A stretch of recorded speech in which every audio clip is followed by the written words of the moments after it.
Hello,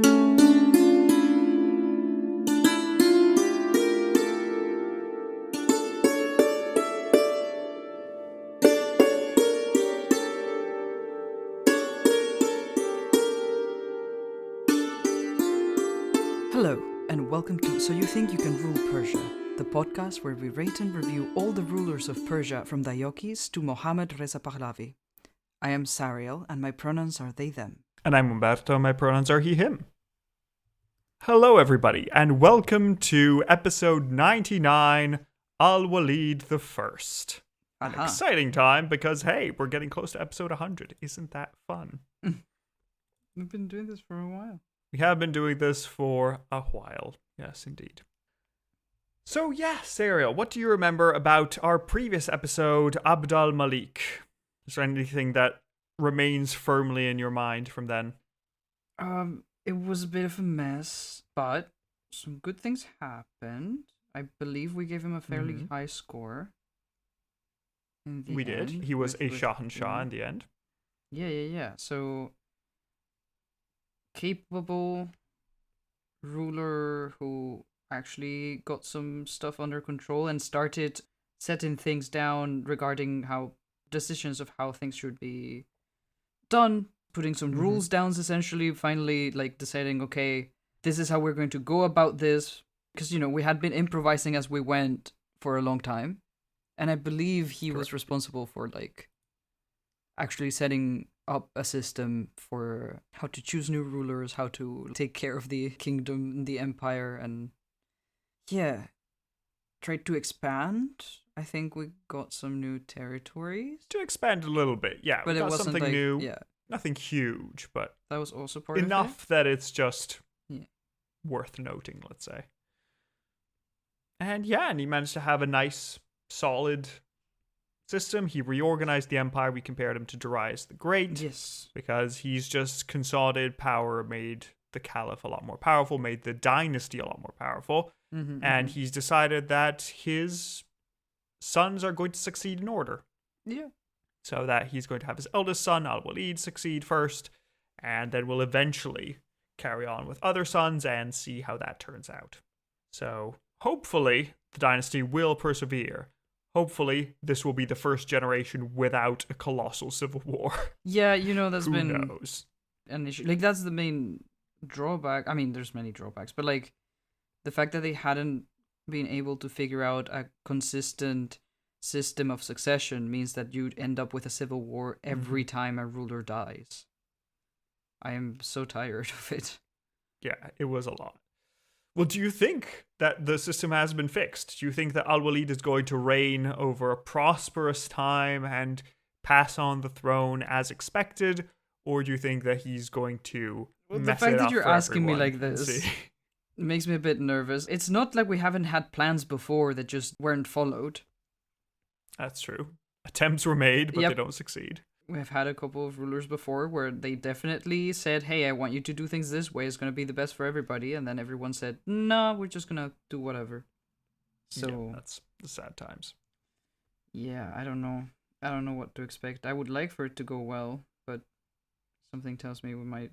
Although we still haven't, last episode was the first one where we finally had a bit of a glimpse to we can be stable and actually grow into a golden age at some point and reclaim the importance of this empire and make it not be more than just a footnote of and then after the Persian Empire fell in this and this, the Islamic half of it just sort of vanishes. That's not what happens. So I'm expecting that we'll still have some moments of clarity, but... Yeah, exactly. Something may improve. I mean, it is still the largest empire in the world at the time, so, they're doing something, right?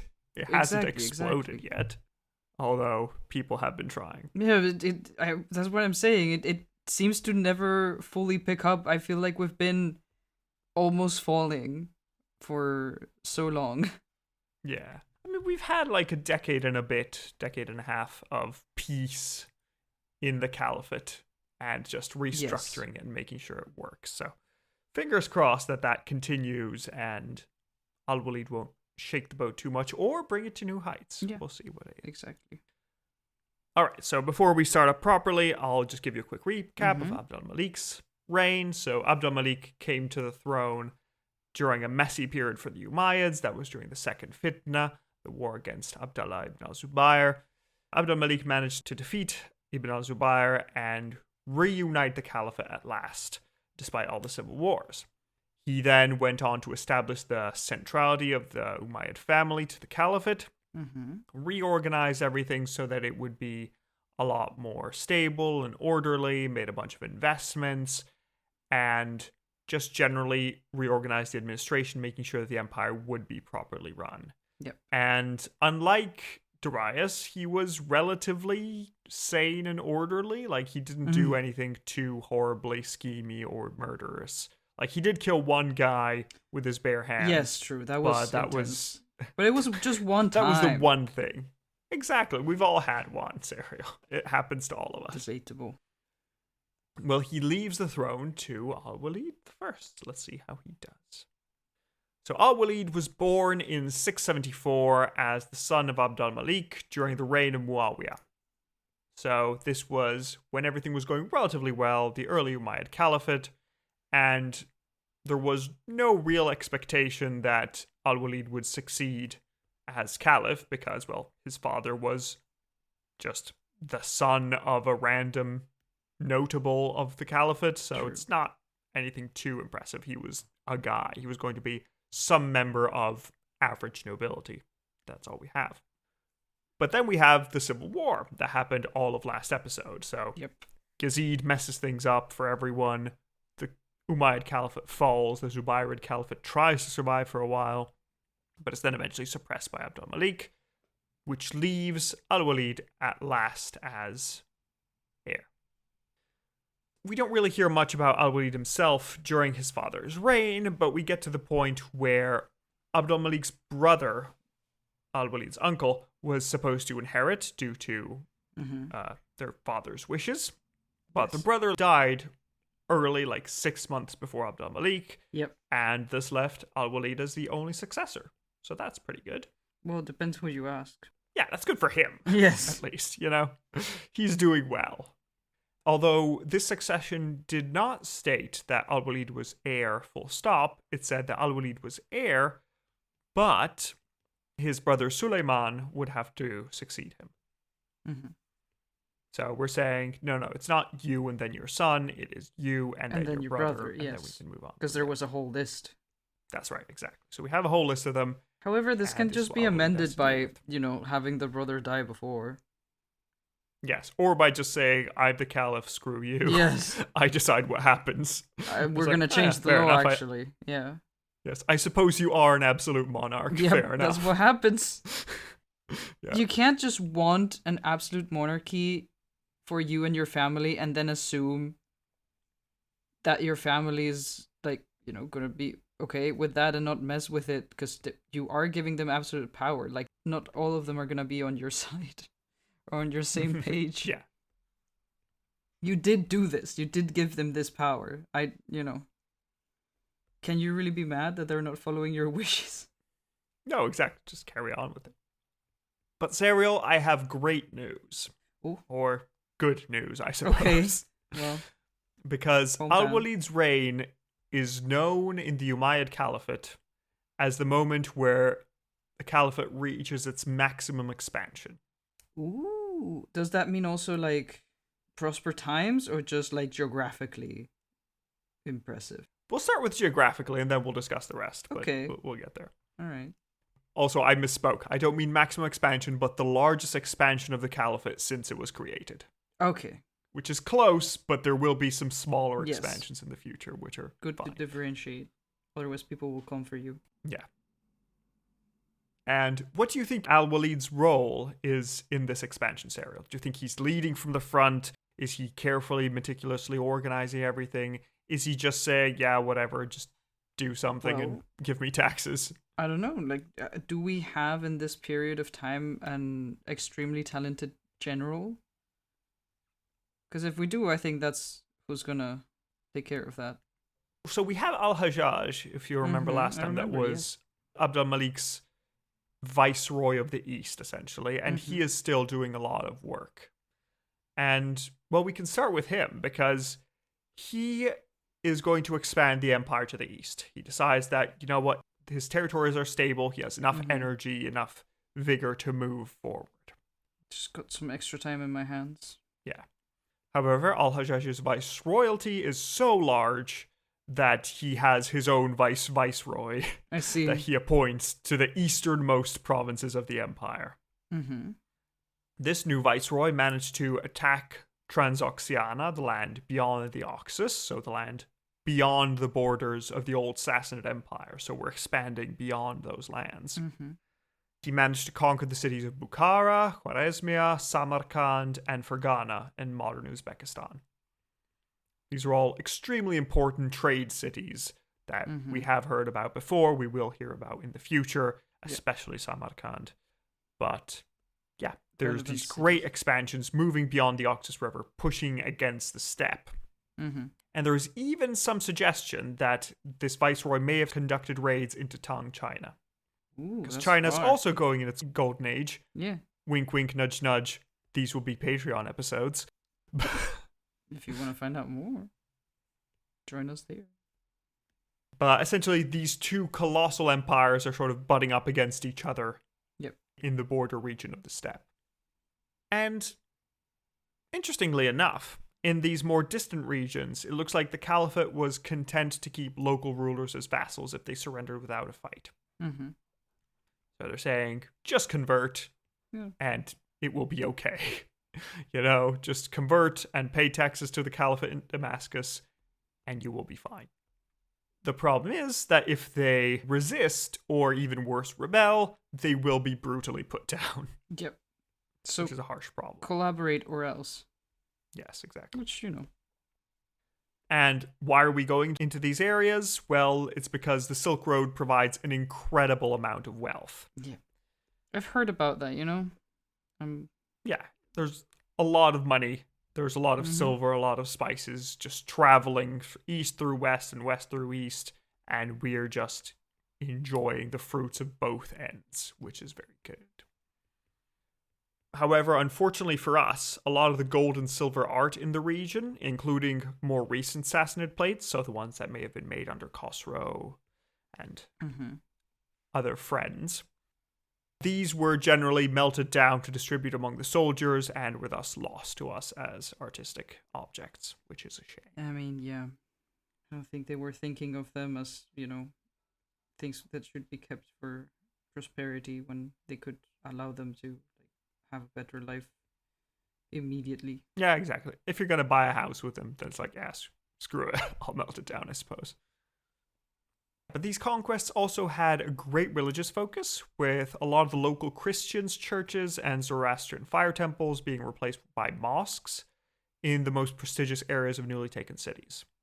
So generally, if you have a nice, big, fancy temple in the center of a newly conquered city, well, that temple is getting converted to a mosque because, well, we're in charge now. What are you going to do? Yep. And yeah, the commander in charge of these wars, Al-Hajjaj's viceroy, emphasized the religious character of this invasion and personally lit a bonfire of local religious sculptures and art in Samarkand. So he was decided, nope, these are idols. We're not doing this. Goodbye. Interesting. But despite all this insistence on proper religiosity, we're given the example of Bukhara, where people didn't really convert because, again, the caliphate is far away, and we've just been told pay extra taxes, it's fine, and they don't really see what all the fuss is. Because we're told that the government of Bukhara had trouble finding Muslims for their new mosques, so they resorted to stratagems, which is translating the sacred rites into Persian so the locals could understand them. Yeah. So we're not using Arabic, using Persian. And also just straight up paying people to please go to the mosque. It will look bad if nobody's there. We've done a lot of work for this, so please. Yeah. Although, despite these encouragements, it seems to have had little effect, possibly because the local aristocracy remained in power and maybe they officially converted, but practically everybody knows that exactly. if the nobles act this way, then I don't have an incentive to convert because, well, I want to impress the nobles, don't I? It's also interesting that despite this lack of assimilation, the Arab overlords began to recruit plenty of local people to control the new territories, which will become more and more relevant as we move on. But the problem is that these invasions were quite destructive to the local population, as of course. all invasions are, because while you're moving into places and killing people and taking their stuff, that's not great.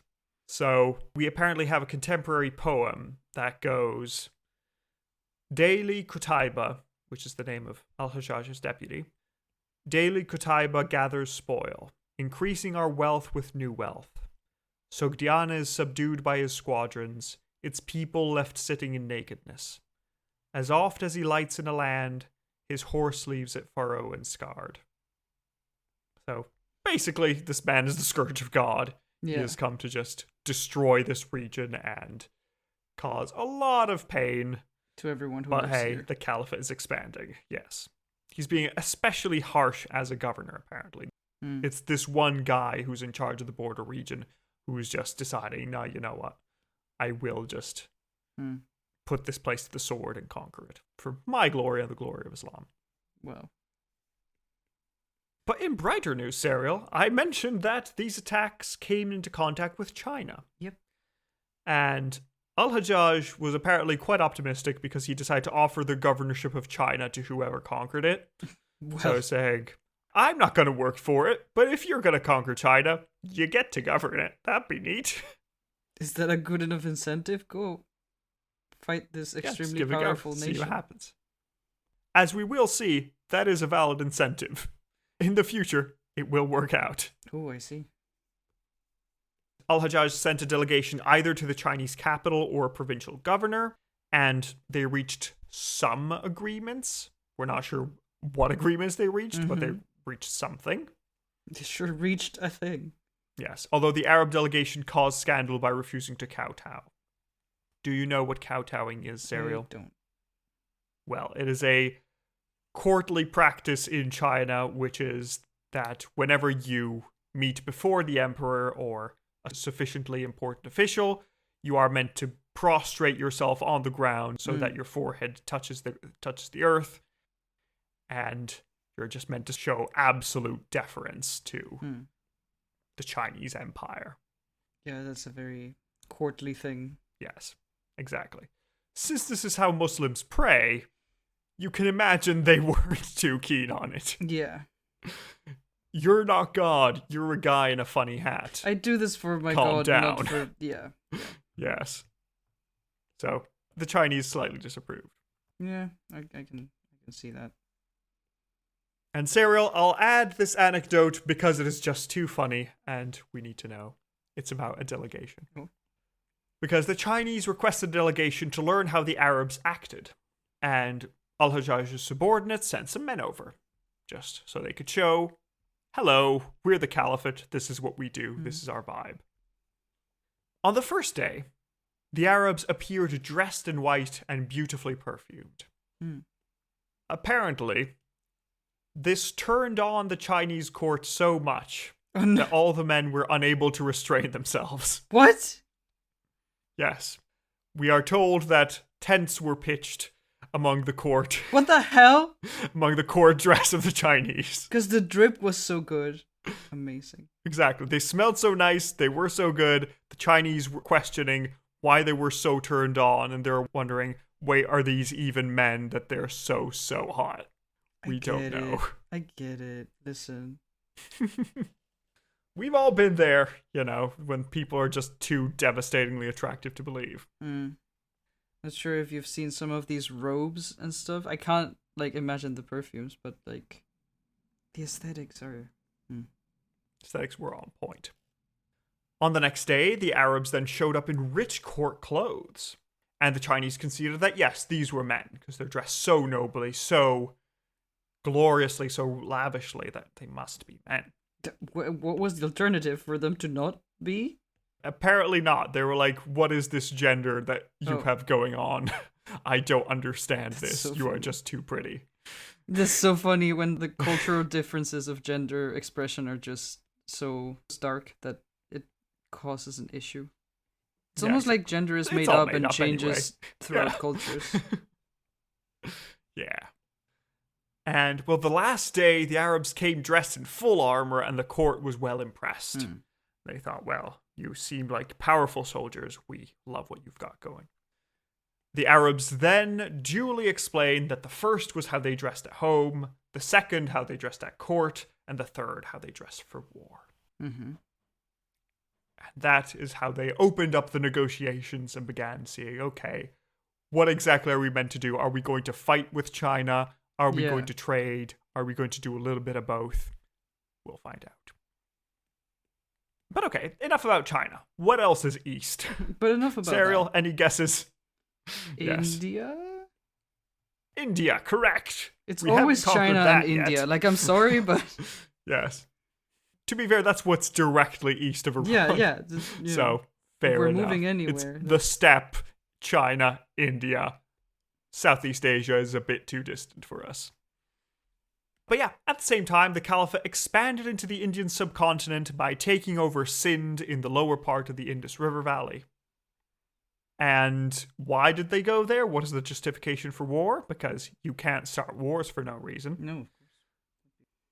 They decided that the local rulers, the local Indian rulers, weren't impeding or were actively financing pirates that were plaguing the Arab merchants in the Indian Ocean. Were they, though? We don't know, but maybe they're a bunch of small city-state-ish people. I mean, it's an excuse for war. Maybe it is lucrative. It doesn't really matter if it's true, right? Yeah, it doesn't have to be. But here, unlike the local governor in Transoxiana, the conquerors were a lot more tolerant because they allowed the locals to continue worshipping in the traditional manner, and they mandated that donations to the local temples would continue as a small percentage of the taxes due to the caliph. So they're saying, yep, you're Hindus, sure, do whatever. Have fun. Do your thing. And this is quite interesting because while Jews and Christians were respected as people of the book, which is, we worship the same God, you're just missing a few updates. Yeah. And Zoroastrians in Iran were monotheistic-ish enough to be considered that. Different book, but you don't worship a single god, but it's like you have one main god and different aspects, and I suppose it's close enough. The Hindus and Buddhists were just seen as idolatrous pagans, and so typically you would expect them to just convert or be eliminated. Completely different what they're doing. Where it's like, you have a whole pantheon of gods, Yeah. you have different gods, or, you have this whole reincarnation thing, which doesn't really gel with Islam, so what are you doing? What's going on here?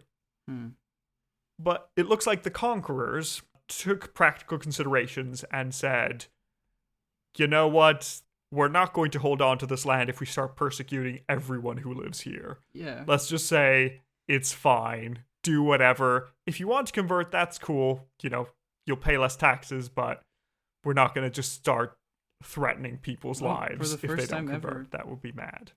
A bit of common sense. Yeah, so this was part of the tradition that we had during the early expansion of the Caliphate. And it's the idea that if you're conquering lands where you don't have much control and there's a lot of people there, you don't want to mess things up. Yep. Exactly. The contrast between these two regions does show you that Al-Walid himself is very limited in his control of this expansion. He's mostly just talking to governors and saying, sure, if you can conquer something new, go for it, but I'm not going to micromanage you. Mm-hmm. So if you are the general in charge of the border region or the governor in charge of the border region, you can pretty much handle it however you like. Because, again, these areas are so far away from the imperial core in Damascus that even if Al-Walid wanted to, he would probably just make things worse by trying to micromanage things. So he's just going to say, yep, I trust you, go for it. I see.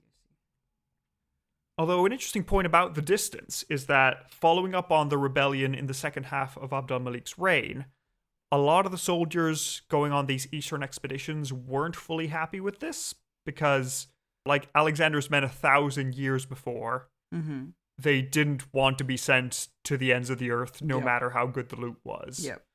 It's like, I would like to go home one day, please. I know we can just keep conquering until we hit the sunrise, but I'd rather not. That sounds like a lot of work. My heart is not in it, boss. Yeah. So there's resentment building up, and this is going to slow the expansion just because it's just so far away. Please, we don't have the energy. And a lot of these soldiers, due to the rebellion, they were mostly Syrians. It's not like you're having a local Indian army that is there to move further in India. These are just Syrians that have been sent to the far edges of the known world to try and go and fight this, and they're clearly getting a bit tired.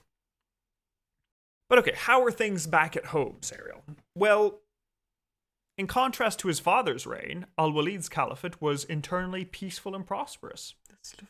And it was held as the apex of the Umayyad Caliphate, ushering in a golden age. Because, well, there are no wars. We are the largest empire in the world. Trade is flowing. Everything is going well. What's wrong? What do you mean, what's wrong?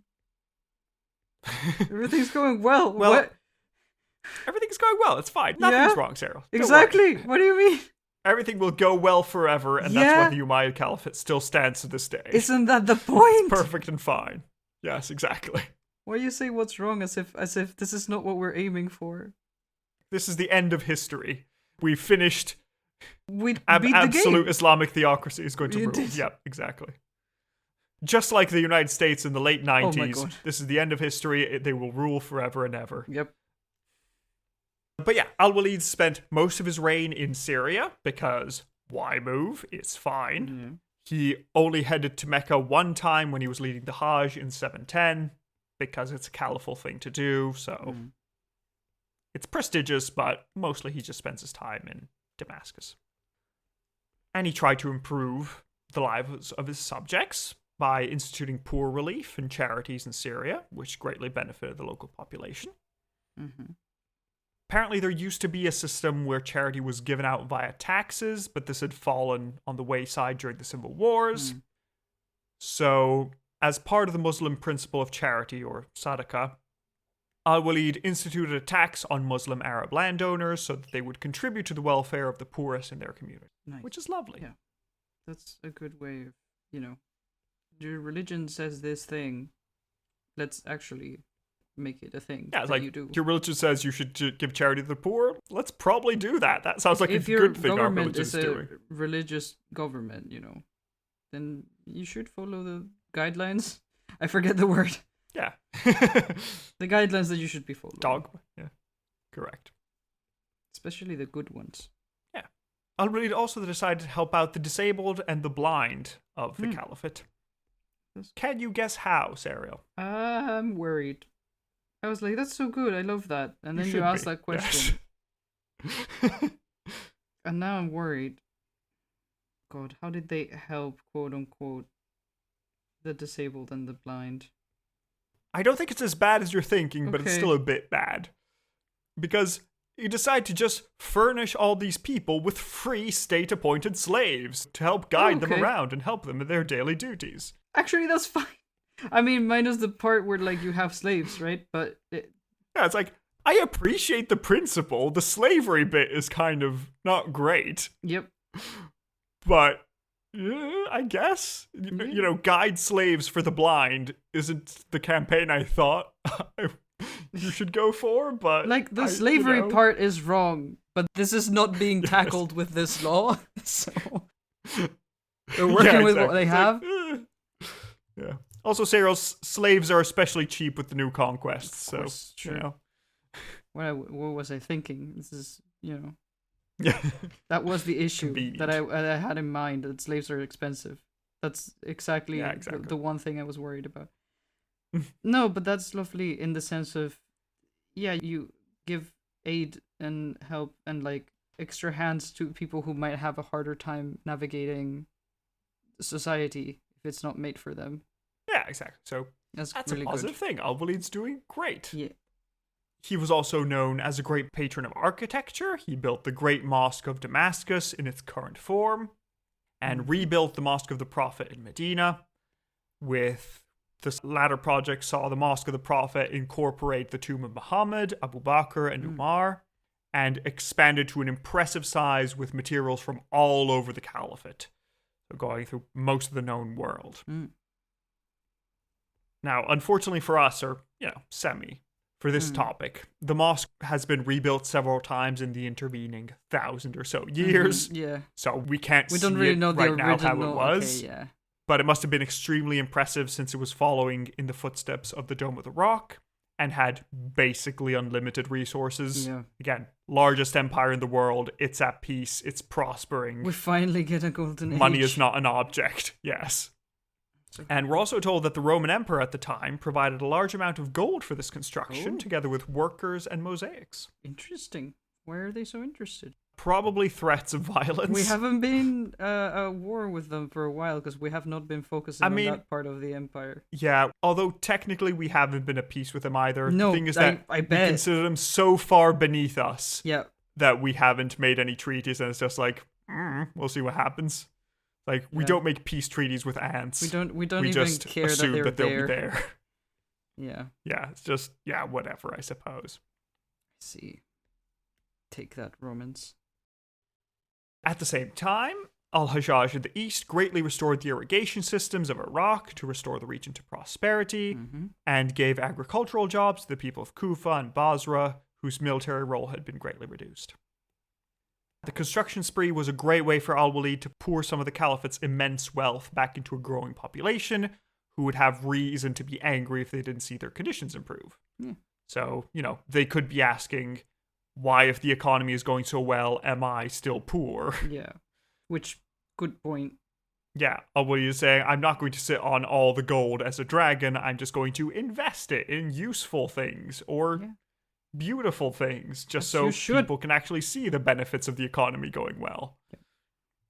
Great. So, positive stuff. And outside the great mosques I mentioned, Al-Walid also constructed hospitals and roads, which were built to be grand and beautiful to provide more work for the local population. So he's saying, I don't want a tiny, cramped, horrible hospital that will be cheap to make. Money is no object. I will make a grand, beautiful, glorious one that will employ twice as many people and have a great time for all. So he's doing great here. And from an administrative point of view, he mostly followed up on his father's policies, with Al-Hajjaj remaining as viceroy of the East, while his brother Suleiman, and nominal heir, governed Syria, and another brother Umar governed Hejaz. So again, the Umayyad family is in charge of most of these regions. The main social problem here are the rivalries between the Qaisi and Yamani factions, these northern and southern Arabs that had traditional tribal rivalries that were spreading out. This continued to be worse, and it sort of made the relationship between Al-Walid and his heir Suleiman worse, because Suleiman harbored rivals of Al-Hajjaj and challenged Al-Walid's rule, and they just had different tribal groups favoring each other. And the way Al-Walid tried to deal with this was by putting the different factions against each other, so no single group would become powerful enough to challenge the caliph. Yeah, makes sense. Although, as I mentioned before, Al-Walid's closest family had Qaisi sympathies, while Suleiman was more on the Yamani side. So, yes, he's trying to play them against each other, but also he is slightly favoring one group over the other. It's interesting that these two sides function somewhat like political parties in a way. Right. With the Qaisis, the ones on Al-Walid's side, supporting the expansion of the empire, and the Yamanis, which are the rivals of Al-Walid, looking to consolidate what the empire already had and maybe reduce the strength of powerful viceroys like Al-Hajjaj. So, this was less a tribal conflict and more one of policy. As we've seen in the Eastern conquests, there is some resentment by the border populations against this constant expansion because they are all getting quite comfortable and would like to enjoy their new riches rather than constantly be at war. Yeah. I mean, I also would. The people in Damascus are having a great time. Why am I on the border with China having to fight people? I'd rather be in Damascus, please. But we've looked at the east, let's look west. In the west, we have some continued raids into Roman lands by Al-Walid's brother Maslama, but they didn't gain many new territories, and again, as we've seen, this is mostly just target practice to keep everybody used to fighting. Although Maslama will become important, and he did build up a significant power base in the border region, so he'll come back for a lot of episodes, honestly. Quite a few, I think 5 or so. Okay. But Serial, there is one last thing west. What is west? What are we missing to conquer in the west? In the west? Yes. It can't be Armenia, right? No, we have Armenia. Okay, because I'm like, we already did that. It can't be them again. A lot further west, further. Oh. Like, around the Nile west? Or like even further west? No, further west. Further west, keep going. To Portugal? Don't stop, keep going. What? What is Portugal a part of? Iberia? Wait, like... Correct. Oh! Damn, okay. We're bringing it home. Let's go. We finally got there. Let's go, boys. Because the main conquest in the west is that of al-Andalus. Yeah! Okay, amazing. I'm excited for this. It's becoming a thing. Actually really excited about this. Incidentally, just for naming conventions, do you know where the name Al-Andalus comes from? No. I don't, actually. Well, it means the land of the Vandals. Because that's where the Vandals had passed through before moving to Tunisia. Mm-hmm. And so that is called Vandal land, and in Arabic, Al-Andalus. I see. Interesting. Although currently this area is governed by the Visigothic kingdom. Yep. There's a large kingdom controlling most of Iberia, and they've been doing their own thing since the fall of the Western Roman Empire. They're an interesting, fractious place. You know, listen to Spanish Harpada if you want to know more. Yes. But we also have strange issues here, because this conquest is extremely sparsely documented. Because the first Muslim sources on it are from 200 years later, and the Christian sources are from 50 years later and extremely limited, not even mentioning that the invaders were of a different religion. Yeah. They're just like, some guys invaded. Some guys came around. None of my business. Yeah. They were here. There you go. But okay, so why are we going towards Iberia? Why do we care about Al-Andalus? Mm-hmm. Well, there's a few reasons. Firstly, the native Amazigh people of North Africa had recently joined the caliphate and were keen on reaping the rewards of being part of a conquering empire. Especially since the local governor probably didn't have the money to pay for his new recruits and just said, go off and raid stuff. Yeah. You can take what you like. It'll be fine. Also, the Visigothic kingdom had recently suffered a usurpation by a noble, and was thus in an unstable enough state to be overthrown by a small invading force. Yeah. Again, I should point out that this invasion wasn't centrally planned. The original expedition was planned by the Amazigh commander of the Umayyad outpost in Tangier, and then later joined and supported by the governor of Ifriqiya. I see. The casus belli, the cause of this war, was supposedly that a Spanish governor was asking the Muslims for revenge against his king, who had assaulted his daughter.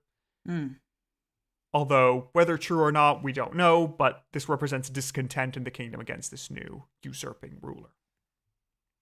It's also unclear whether the invasion force was supported by a member of the old Visigothic royal family who had been usurped.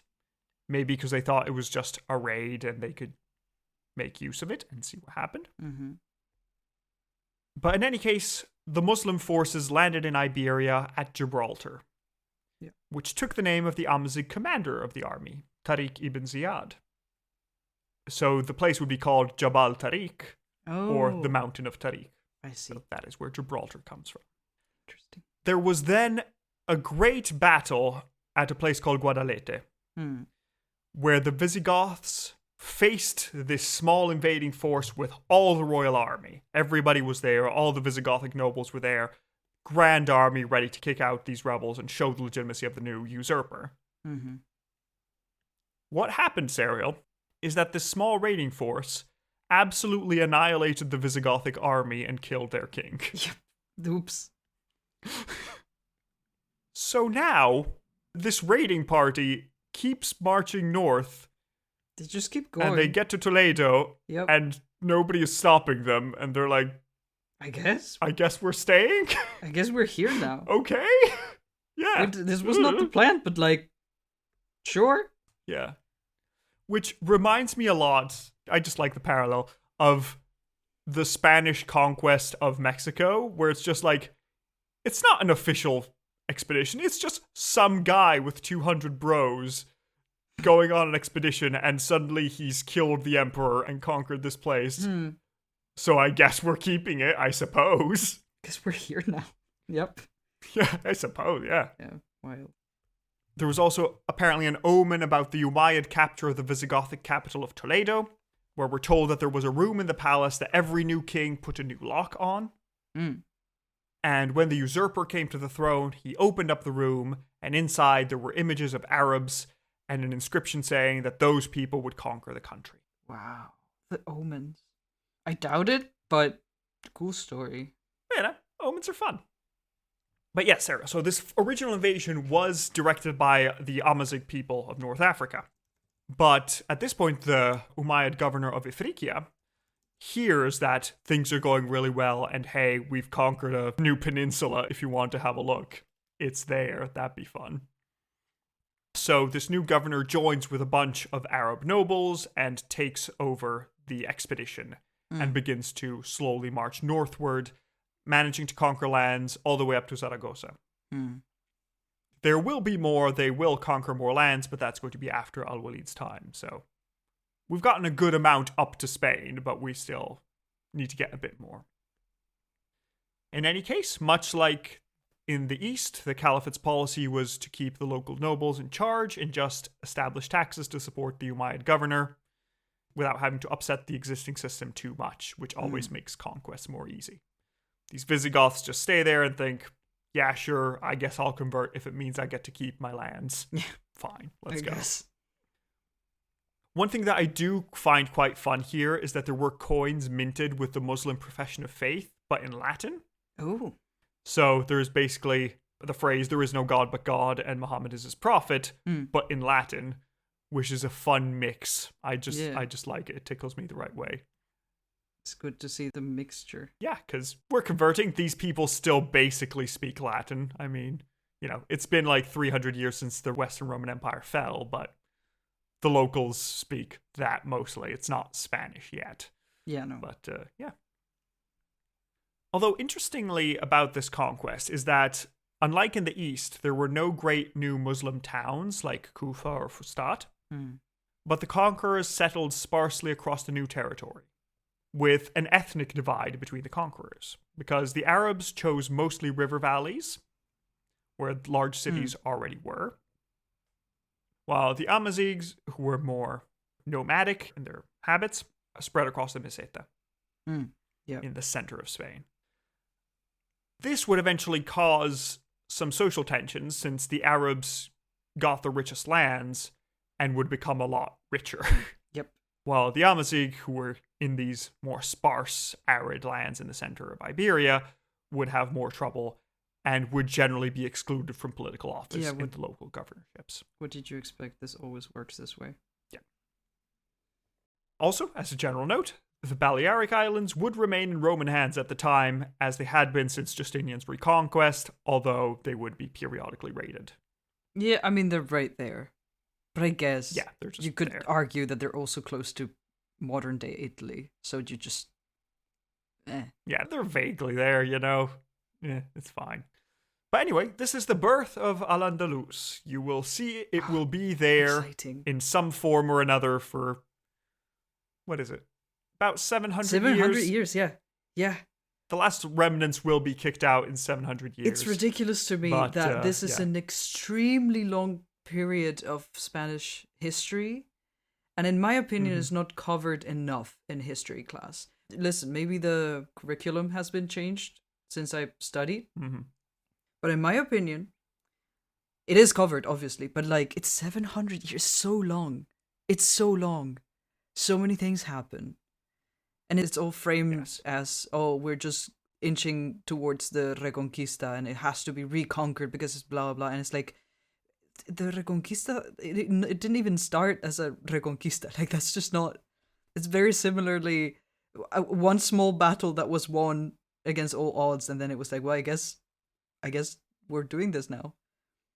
Yes, I know the battle you mean. We will be covering it in like a couple episodes' time. Ooh, turns out it's a lot less impressive than you'd be led to believe. That's Sort of like Thermopylae. It's like, and then we just came and beat their asses anyway. But I suppose this was good enough for morale, so it worked. Yeah. Just coincidences that then, gain way more importance knowing what comes after. But that at the time... Yeah, especially with nation building when you have to decide what national identity is. Yeah.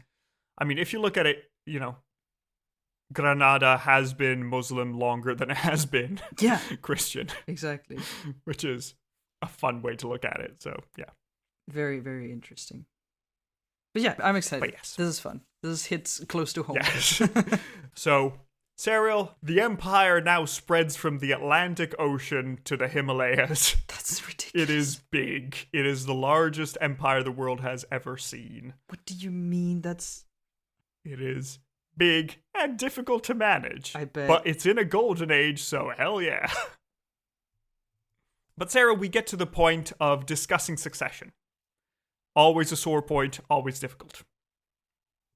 Because according to his father's will, Al-Walid's brother Suleiman was meant to succeed him. But the two brothers had come into conflict. They'd argued, they were supported by different tribal groups, they had different ideas of how the caliphate should be structured, essentially. Mm-hmm. One was more expansionist, saying, yes, we should go for Iberia. The other one was saying, what do you mean you've accidentally conquered a peninsula? Yeah. What are we going to do? We don't need it. Yes. We didn't ask for this. Who's going to manage it? The bureaucracy. Yeah. Oh.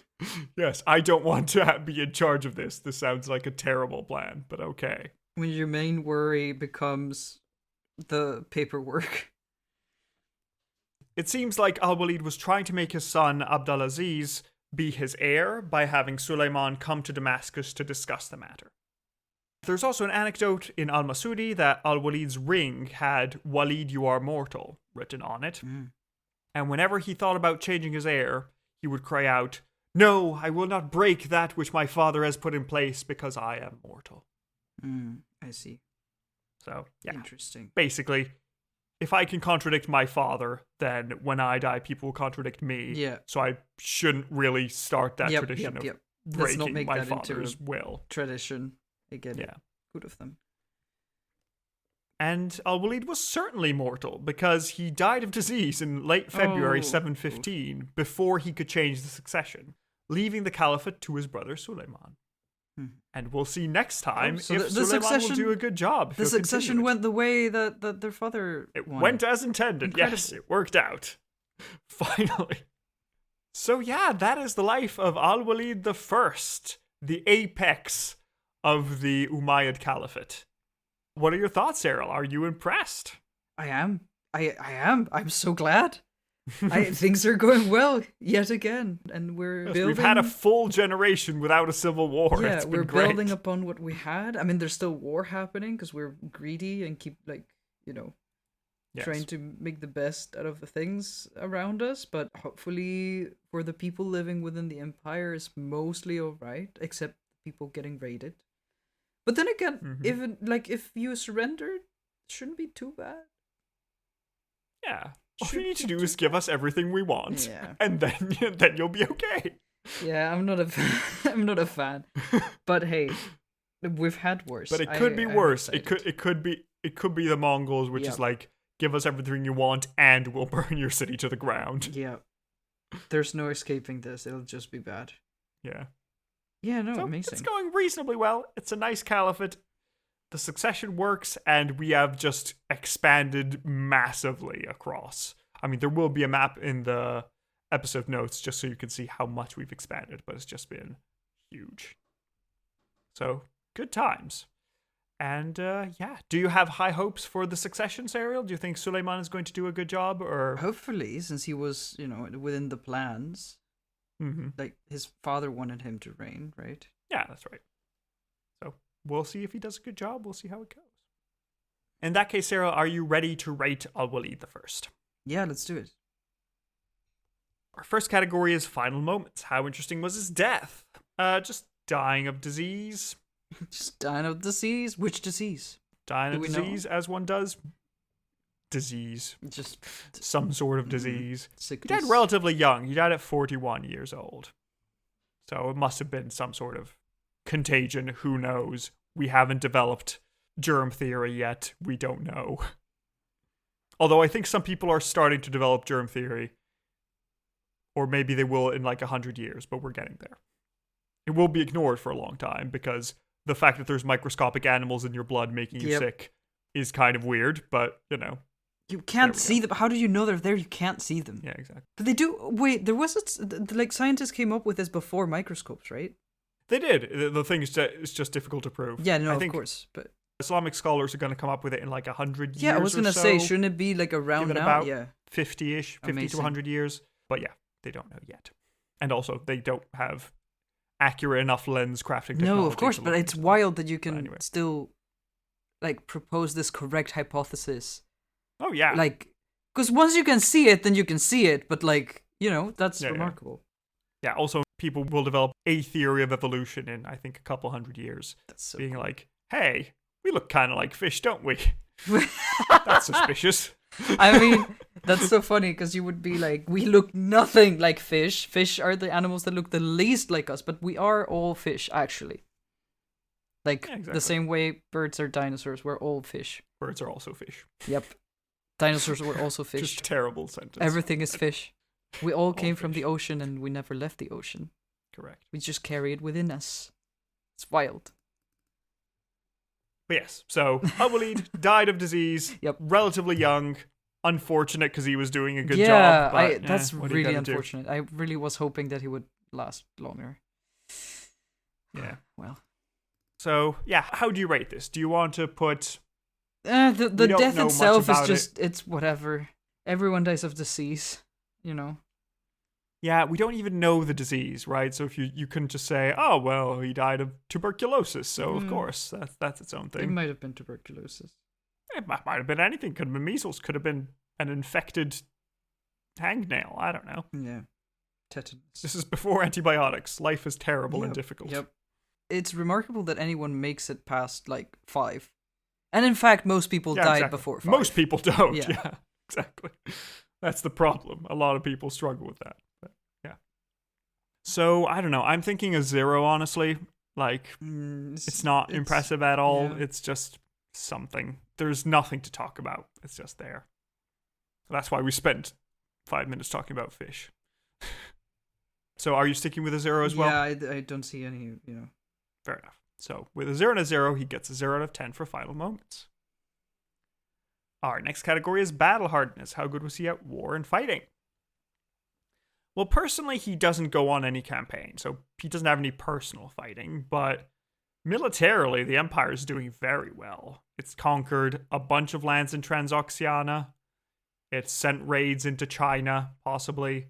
It's conquered Sindh in the Indian subcontinent. It has taken a whole peninsula in Al-Andalus, and it continues to send victorious raids into Roman lands. The only reason we are slowing down a bit is because the soldiers want to go home. Mm-hmm. Again, we have been undefeated. There is nothing that has gone wrong. Yeah. Yeah. Which is Might pretty be pushing good. It. Yeah. Something's going to go wrong at some point. Yeah. And yeah, so how do you want to rate this? Because it's not the work of one great conqueror like an Alexander, but they are conquering a lot of lands, and it's just almost as if the empire is expanding on its own volition, because Al-Walid isn't telling anybody, cross the Strait of Gibraltar and take Al-Andalus. Literally, some guy things just happened, went there. and they were like, wait, no, wait, I was just kidding. Wait, no. They're like, you did I what? guess we're keeping it. It would be awkward to give it back. We killed the king and there's no succession. So I suppose we'll keep it. But I'm not sure how to look at this because it's basically expanding through no effort of Al-Walid's own. But there are a lot of generals doing good work out on the edges of the empire. So how high do you think this is? because my original instinct is an 8-ish. Mm-hmm. But I'm thinking, well, why isn't this... A 10? Why isn't it higher? Or a 9? Yeah, I don't... Because, like, I could believe a 9. Because a 10, I feel like it has to be, oh, you are the one doing it. Yeah, I was like, I don't think it's you know, something special. It was not the point, even. Like, it was just... Yeah, it was just happening. And it was like, all right, fine. Good to know. Wild. I'm still just bewildered by this whole situation. So, I don't know. I think... But a 9? Or an 8? An 8 feels I like know, extremely, yeah. like, yeah, sure. Like an 8 for sure. An 8 for sure. Or why not a 9 is the Yeah. question. I feel like... Why not? It just... Like, I'm not saying that it's not earned, but it doesn't feel earned. But what do you mean? But they did it, though? I mean, they did it, but it's like...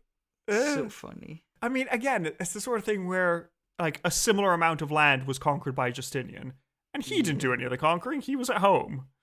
So, He was at home. why shouldn't Al-Walid be considered for this? He was just like, he chilling. just sent generals, and he had 3 Belisariuses conquering 3 different areas, and it just worked. You know, nothing Yeah. bad happened. Honestly, I feel like a 9. I don't feel like a 9 is earned, but I don't have a coherent argument for why not. So Yeah. I'm going to say a 9. Yeah. Yeah. You matching as well? Yes, I think so. Stunning.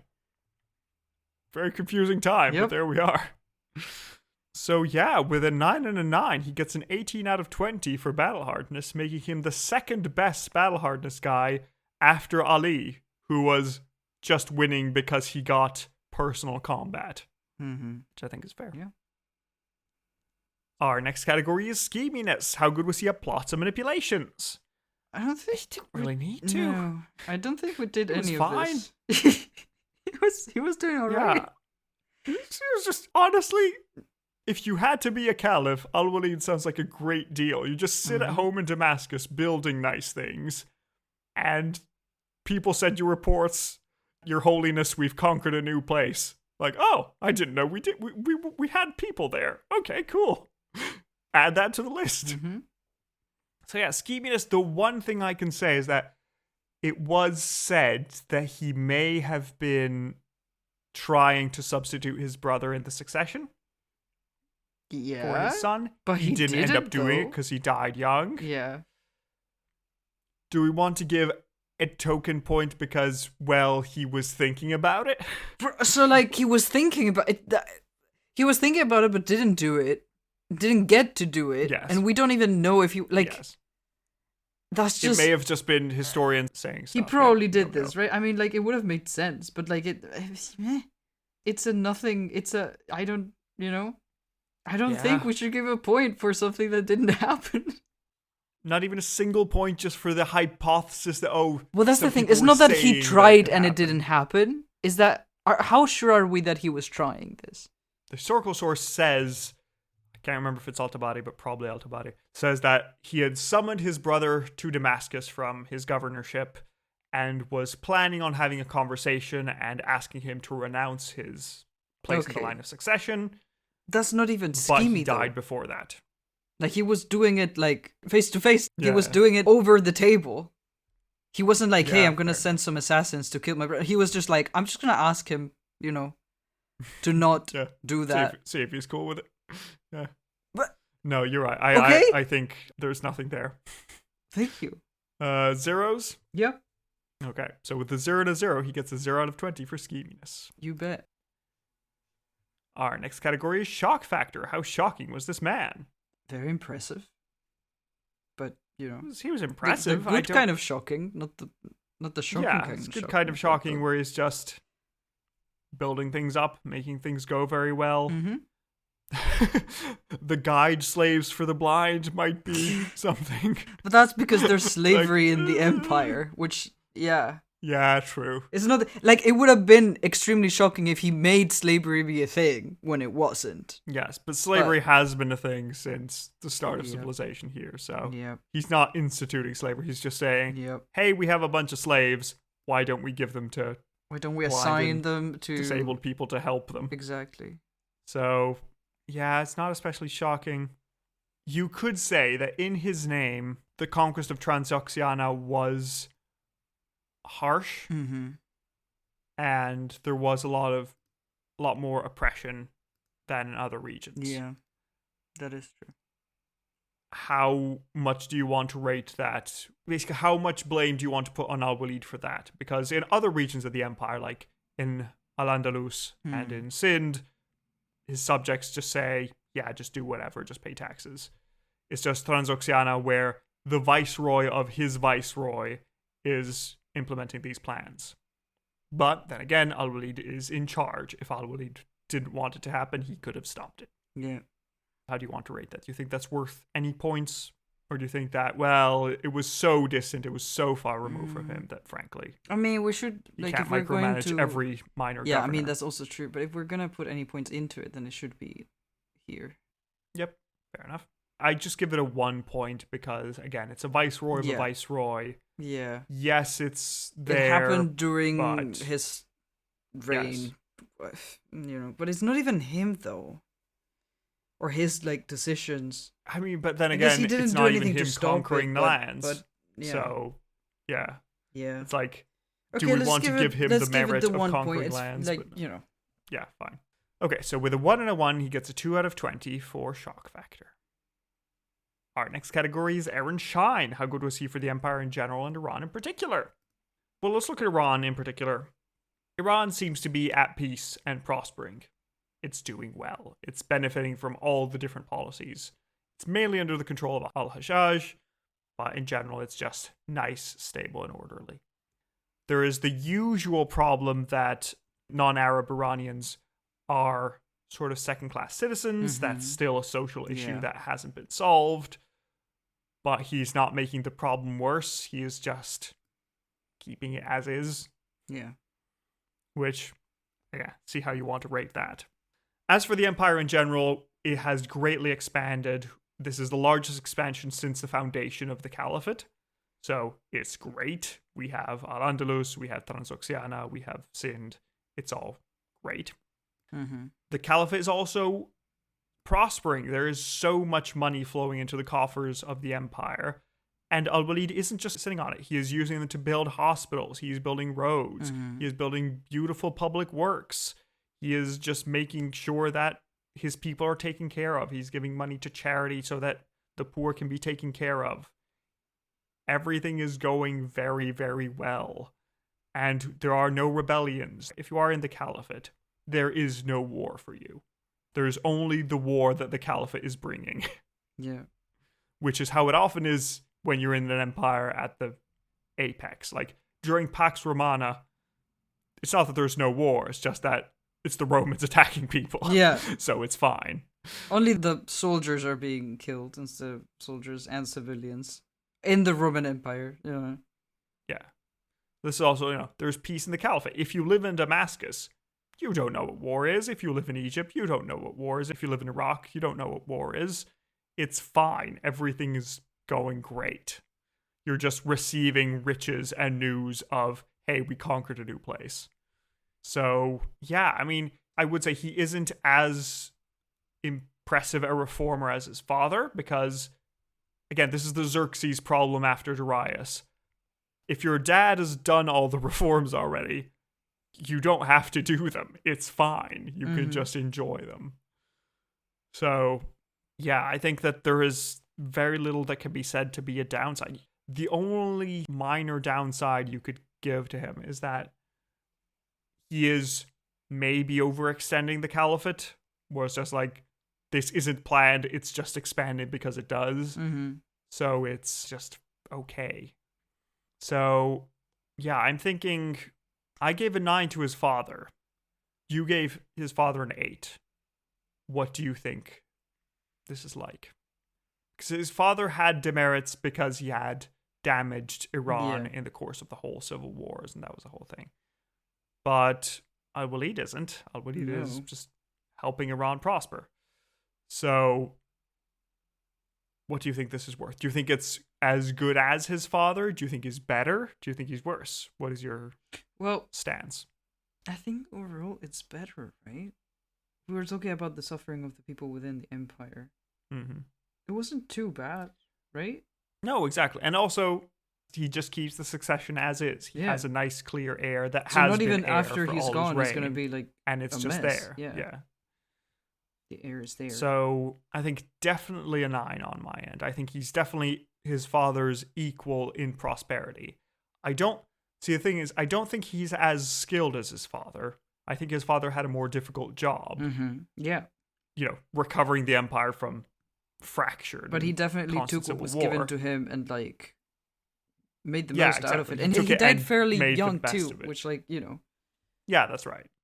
always cuts things short in the good yeah. part, but also things could have gotten worse. So It could have gotten worse. Yeah, exactly. It's, the Alexander the Great thing, Yep. where he died at 33.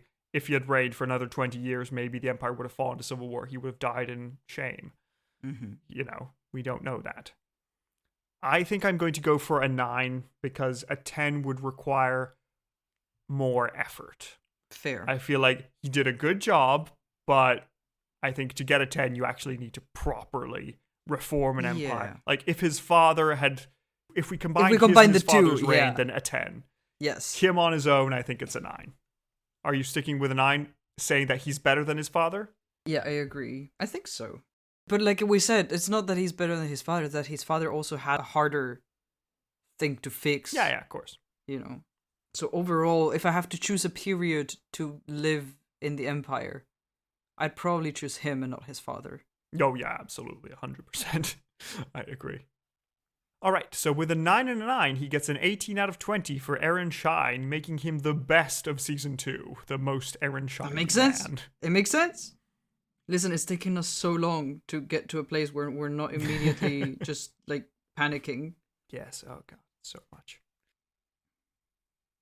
Our next category is Face of Faces. What do you think this man looked like? Well, And we don't have a description, I'm afraid, Oh. so let your imagination run free. that's really sad, actually. Yes. Okay, so Sarah has finished their drawing. Let me pick it up and I'll describe it to you all. Oh, I like it. That's great. Oh, That's a good vibe. I like him. I wanted to portray the regal, successful, sort of hopeful vibe. Yes. So we see this man here. He has long, shoulderish length hair, a nice, well-groomed beard. He has nice, strong features. He is a handsome fellow, and a cloak upon him. And we see his face looking towards the glorious future off screen, where he can finally consolidate the future of his caliphate and make sure that he will be remembered as the apex of this period, because he did a great job. I really enjoy the lighting on this. It's great. I think it really works. Thank you, Sarah. That's a great look to have. And if anybody would like to see this great portrait, you can go to the Discord if you're a patron, in the episode notes down below, or on our website in Sarah's portrait gallery. Now, Sarah, would you like to see what he looks like? Sure. What do you mean? So would I. Yeah. Because there are no portraits, ancient or modern, about Al-Walid I. Yours is the Agreed. first that I was able to I find. see. Well, Which is sad, because, yeah. he's cool. What are He's you gonna neat. do? And all his coins just have either verses from the Quran or the Shahada. And that's just all we have. There are no faces. Like, his father was the first Muslim man we saw in a portrait, just on a coin. But unfortunately, Al-Walid does nothing of the sort. They've decided to abandon that line of coinage. And it's just writing. Yep. I will warn you, this will be a theme for a while. Unless some, Victorian Orientalist has decided to make a portrait of somebody, you're not going to have much. Yeah, that's alright. The Buyids are going to have great portraits. Love those. But those are in like a couple hundred years from now. So we'll get there. That's so interesting. Do you think there was no portraits of these kings, these caliphs? Or did we just lose them? I think based on iconography, it's likely that they just didn't have any portraits of them. Because, again, there's a whole thing of images in Islam where you don't want them to be used as an object of worship, and especially caliphs. It's a sort of gray area where it's like, how important a religious figure are they? and it's questionable. So at this early point when Islam is being defined, there isn't really an incentive to Yeah, that's why I'm asking, because it's have so images of these typical usually for kings to want to have their visage survive into Yeah. the annals of time. I mean, there's different elements here. There's also the fact that by putting the religion or religious sayings on your coins, you are saying, I am in charge while God's away. Yeah. But we should all remember that God is in charge, really. Yes. It really puts more emphasis on the religion than the person in charge. Yeah, exactly. And that was the whole point. And we'll actually see that as, well, this is far in the future, but as the caliphate fades away, other figures who are less religiously important will start making images of themselves based on other traditions. And this is sort of what will lead. So eventually we do have images of caliphs, but those are the Ottoman caliphs in like 1,000 years. I see, yeah. When they start off differently and they're drawing on different cultural traditions. Mm-hmm. But yeah, so unfortunately for a Face of Faces, he gets a 0 and a 0, which gives him a 0 out of 5 for Face of Faces. Our next category is lengthiness. How long do you think this man reigned? Maybe 10 years? Is that too much? That is exactly how long Aha. he reigned. He reigned for 10 years between 705 and 715. I knew it must have been like a respectable period of time, because he did get a lot done. Yeah. But also he died young. But also his caliphate like started relatively well because his father left everything put together and people actually followed through with his instructions. So I was like, what is the maximum amount of time when you're gonna die young but still like, Yeah, it's fair. And, it's impressive for all that he achieved that it was just like 10 years. So it's absolutely. good. But yeah, so that's 10 years divided by 10 gives us a 1 out of 5 for lengthiness.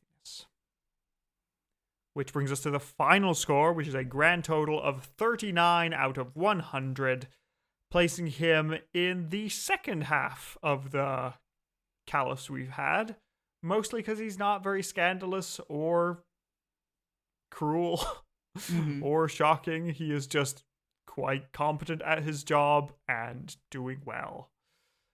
He is actually just between Yazid and his father. And Abdul Malik. So definitely two very different people he is flanked by, but he is doing a good job.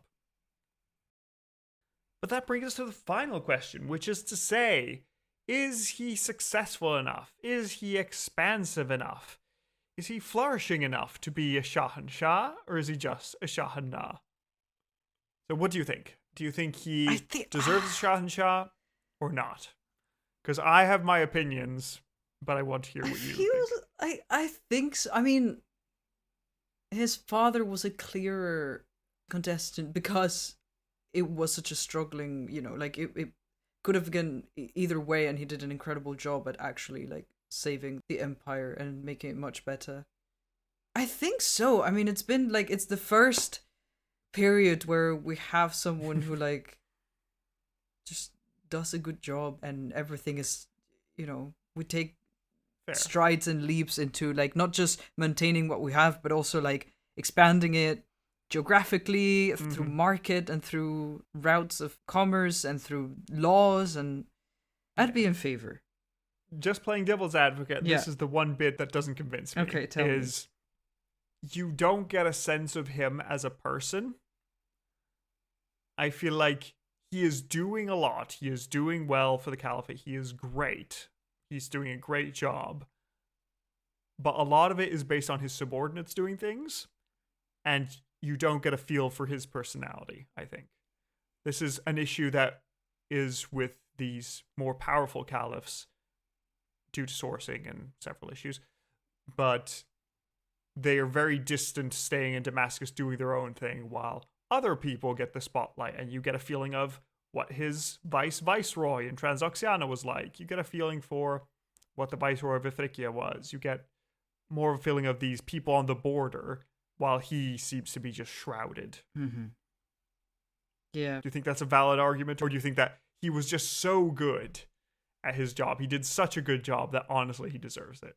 I mean, like, who have we given it to before? Because I guess we do account for, like, oh, is it a good story, not just, like, a pleasant time. So, for example, Uthman, Ali, and Muawiyah, we gave it to all three in a row. They were interesting. That was very dramatic. His father was slightly less dramatic as a person, but did quite an interesting thing, and he got it. Other people that have gotten it were, for example, Bahram Chobin got it. He was a personality hire mostly. He didn't achieve much, but he was fun and exciting. We gave it to Yazdagur the First, for example, where you didn't get much of a vibe of him as a person, but you felt like he tried his best. Honestly, having seen that we gave it to Yazdagur the First, I think Al-Walid deserves it. I don't think he's going to go far in the final rounds, but I think he deserves the seat at the table at least. Agreed. You agree? Yeah. All right. You talked yourself into the argument anyway. Yes. So congratulations, Al-Walid the First. You are Shahanshah. You can go off into the Paradise Gardens and meet your father and tell him that, yes, you have achieved it. You have expanded the empire. It is now more stable, more prosperous. It is doing so well. And impressively, we have more than a 50% rate of Shahanshah with these first rulers. The only ones that didn't get it are Yazid the First and Ibn al-Zubayr. So we'll see if it holds up. We'll see if maybe these new people are just all more impressive. Who knows? But yeah. Thank you very much for listening. We hope you had a lovely time. We hope you'll join us next time to see how Suleiman does, if he is going to keep up his brother's good work, and who succeeds him. What's he going to do with that? That's now an open issue. Yeah, indeed. And if you'd like to support us, there are many ways to do that. You can look at our merch store. We have a bunch of mugs and posters and things made with Serial's lovely art. And just showing people that you do enjoy us. It's fun. You enjoy the podcast. I should make some, like, proper merch. That is not just doodles that I make when I'm tired at night, you know? Like, they're fun, That'd but... be fun, yeah. Yeah. Give it a go. But yeah, otherwise, if you'd like to support us, you can join our Patreon, where you can have a bunch of extra episodes, where you can learn about the world around Iran at different time periods. So, for example, right now, in March, we are voting. At the time of release, we will have decided what the topic is going to be, but the three topics we're fighting over are Sassanids of the Shahnameh, Scholars of Khosrow I, and the apex of the Tang Dynasty. So if any of these sound interesting, join the Patreon and you'll hear of them eventually. We keep all our topics going unless nobody likes them, which hasn't been the case so far. We just keep going through them and they will be selected, so fear not. If you'd rather not support us monetarily, that's fine, but we'd appreciate it if you could give us a review on your podcast app of choice so other people know that we exist and can give us a go. But yeah, that is all we have for today. We hope you have a lovely week, and we'll see you next time. Goodbye. Bye.